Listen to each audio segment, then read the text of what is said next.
The sky over Cavite Navy Yard split open with a roar, the first bombs tearing through the morning like a scream. Men scattered, their shouts lost in the thunder of explosions as fire and smoke clawed into the air. The ground shook underfoot, sending sailors stumbling, their hands clutching at anything solid as the world around them turned to chaos. The USS Sea Lion sat trapped in the maelstrom, her crew scrambling to ready her for escape. Flames licked at the docks, the heat pressing in like a living thing.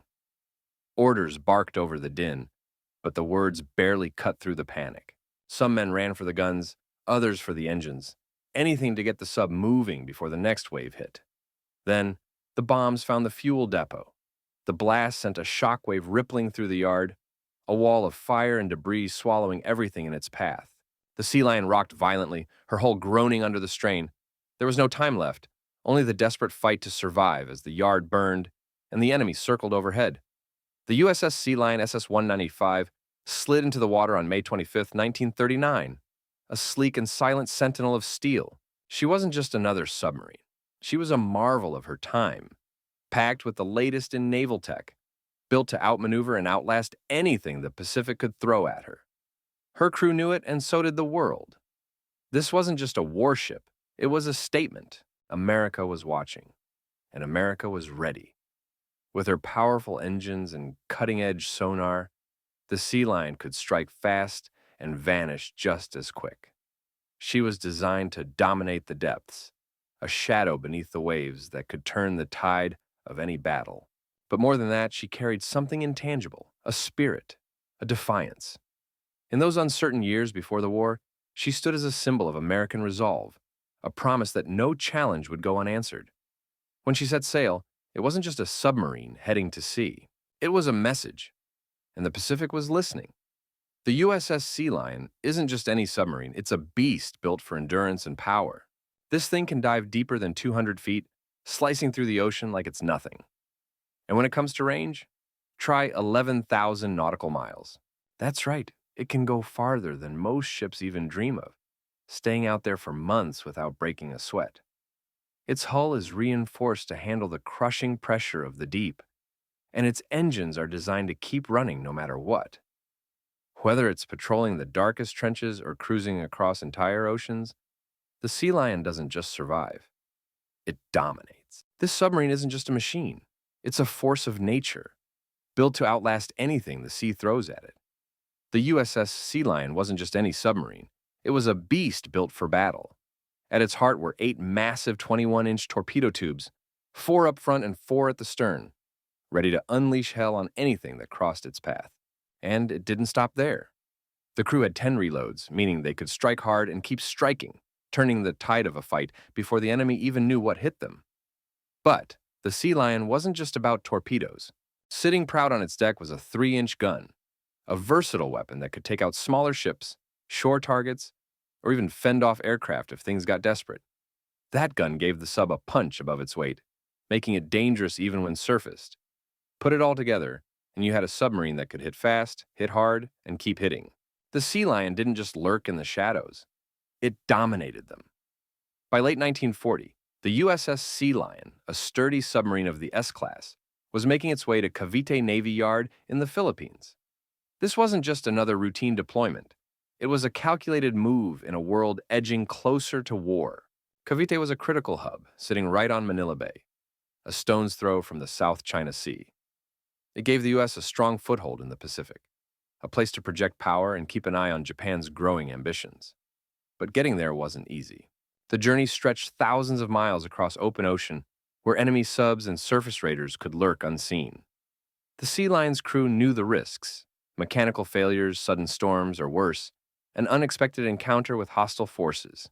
Yet the mission was clear: reinforce the fleet in the Philippines, a vital outpost that could tip the balance if war broke out.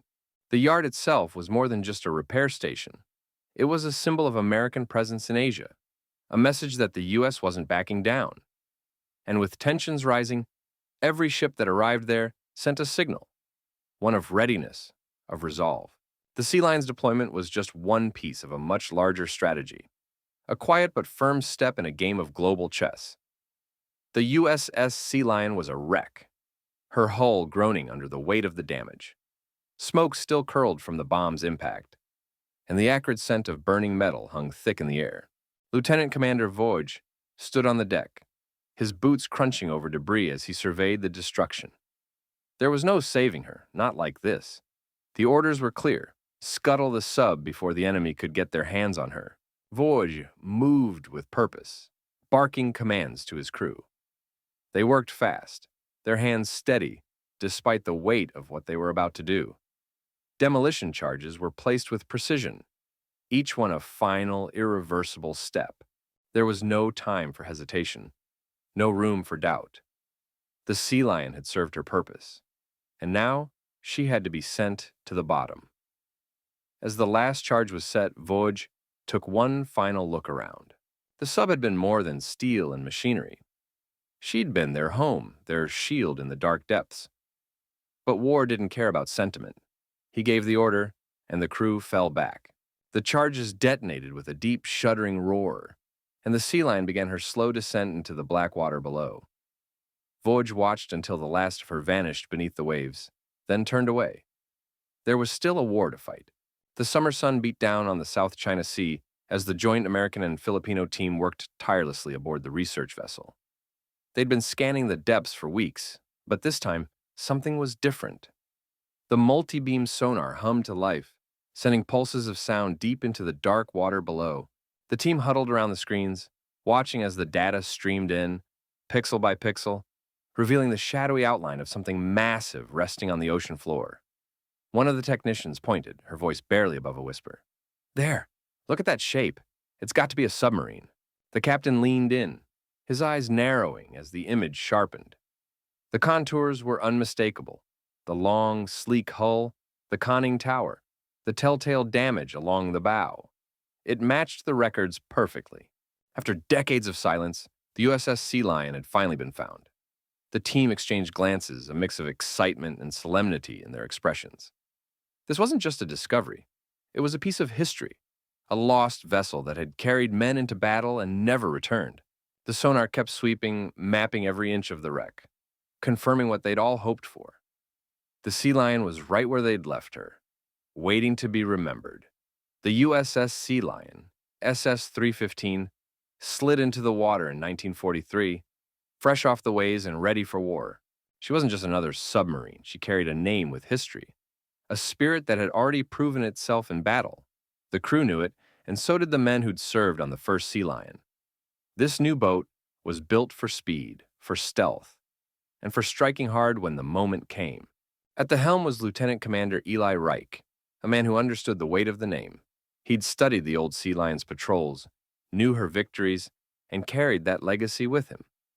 Reich wasn't just commanding a submarine. He was leading a tradition. The crew trusted him, and that trust was earned. The Sea Lion wasn't just a ship. She was a promise. And under Reich's command, she was ready to keep it.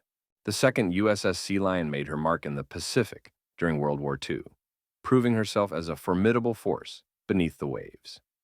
One of her most notable engagements came on November 21st, 1944, when she struck a devastating blow against the Japanese fleet. That day, she fired a spread of torpedoes that found their mark, sending the battleship Congo to the bottom. It was a massive victory, crippling a key asset of the enemy's naval power. But the Sea Lion wasn't done yet. In the same engagement, she turned her sights on the destroyer Urakaze, another proud ship of the Japanese fleet. With precision and deadly efficiency, her torpedoes tore through the destroyer's hull, sealing its fate. The Urakaze joined the Congo in the depths, a testament to the Sea Lion's skill and the bravery of her crew. These sinkings weren't just numbers on a report. They were turning points in the war, weakening the enemy's ability to project power and protect their own waters. The Sea Lion's actions that day echoed through the Pacific, a reminder of the relentless pressure the U.S. Navy was bringing to bear. Her crew had earned their place in history, and the Sea Lion had cemented her legacy as one of the most effective submarines of the war. The USS Sea Lion SS-195 rests now in the quiet depths, a silent witness to the courage of those who served aboard her. She's more than steel and rivets. She's a testament to the men who faced the unknown with bravery, who stood their ground when the seas turned against them. Their sacrifice wasn't in vain because their story lives on, etched into the history of those who serve. And though the Sea Lion met her end, the name didn't. It carried on, a legacy passed to another submarine, another crew, another chapter in the story of those who go beneath the waves. The name itself became a symbol of resilience, of duty, of the unbreakable spirit that defines those who serve. So, when we remember the Sea Lion, we don't just remember a ship. We remember the men who made her more than metal, who turned her into something that endures long after the waves have stilled. The USS Sea Lion was born in the heat of World War II, a submarine built for stealth and power. Launched in 1943, it cut through the waves like a shadow, its crew a tight-knit band of sailors, ready to face the unknown. It saw action in the Pacific, dodging depth charges and striking back with precision. A silent guardian in the deep. But war wasn't its only story. After the fighting ended, the Sea Lion didn't fade into obscurity. It became a training vessel, shaping the next generation of submariners, passing on the lessons of the deep. For decades, it served, a relic of one era, preparing sailors for another.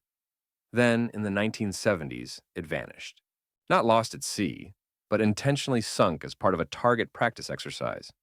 For years, it lay forgotten on the ocean floor, a ghost of its former self. But the sea has a way of giving back what it takes. In 2016, a team of explorers found it, resting in the dark, its hull still bearing the marks of its long service. The discovery wasn't just about finding an old submarine. It was about uncovering a piece of history, a reminder of the men who served aboard it and the battles they fought. The Sea Lion's legacy isn't just in the metal and rivets. It's in the stories of courage, duty, and the unbreakable bond between a ship and its crew. Even now, it speaks to us, a silent witness to the past, still teaching, still inspiring.